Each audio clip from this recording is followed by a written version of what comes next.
Well, the California-based robotics and AI company 1X has just begun taking orders for its 5'6", 66-pound Neo home robot, becoming the first tech company to offer a fully fledged robot to consumers, beating out Figure AI's Figure 3 and Tesla's Optimus humanoid robots.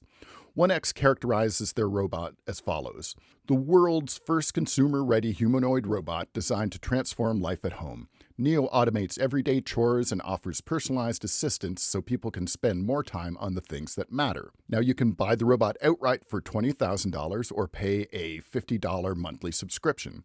Deliveries begin in 2026, but the Wall Street Journal got a hold of an early version of one of these robots to test, and the results weren't terribly impressive. For example, to complete the task of getting a water bottle from a fridge just 10 feet away, Neo took over a minute.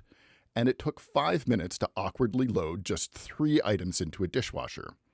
But those shortcomings pale in comparison with the big catch, namely that for many tasks, Neo is actually directly controlled by a remote human operator, not by AI. You may remember Tesla's We Robot event from about a year or so ago, where Musk said his Optimus robot can be a teacher, babysit your kids, it can walk your dog, mow your lawn, get the groceries, just be your friend, serve drinks, whatever you think of, it will do. Unfortunately, unbeknownst to many in attendance at the event, Musk's robots were being teleoperated by humans for almost everything they did except just walking around. This extended to needing human assistance to hold conversations, and indeed, upon being asked, "What's the hardest thing about being a robot?" the robot via human controller responded, "Trying to learn to be as human as you guys," which is pretty rich, but hardly surprising given Musk's penchant for wildly inaccurate declarations about his tech's capabilities, whether that's self-driving cars or promising to get rid of Twitter spam bots. Thankfully, 1X's CEO is at least open about humans being used for many tasks, saying that you have to be okay with this for the product to be useful, and that if we don't have your data, we can't make the product better. Well, fair enough, although I would hope consumers and businesses alike are getting a little bit tired of being asked to pay for the privilege of being used as guinea pigs for undercooked tech.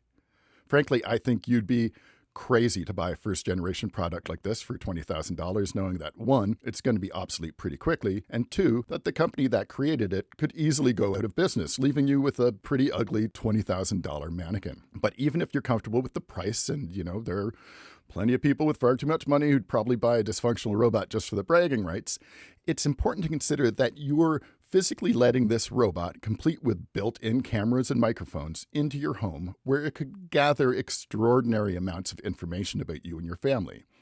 And I have to wonder if the people who'd be comfortable doing that with a robot would be as comfortable knowing that it could just be some human dude in an office somewhere who's literally looking through your dirty laundry.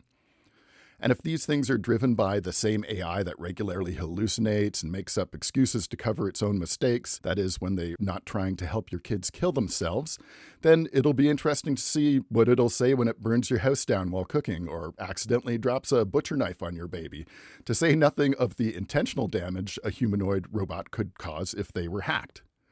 But none of this matters in today's progress uber alles tech world, especially when that alleged progress is so often made to help tech companies more than to help end users these days. So while robots are certainly likely to improve considerably over time, I think I'd devote that $500 a month to an actual human being helping in my home. Not least of all because they won't be able to hide behind an opaque user agreement if they do something terrible to my family or my home. I'm the other Mac. Stay human out there.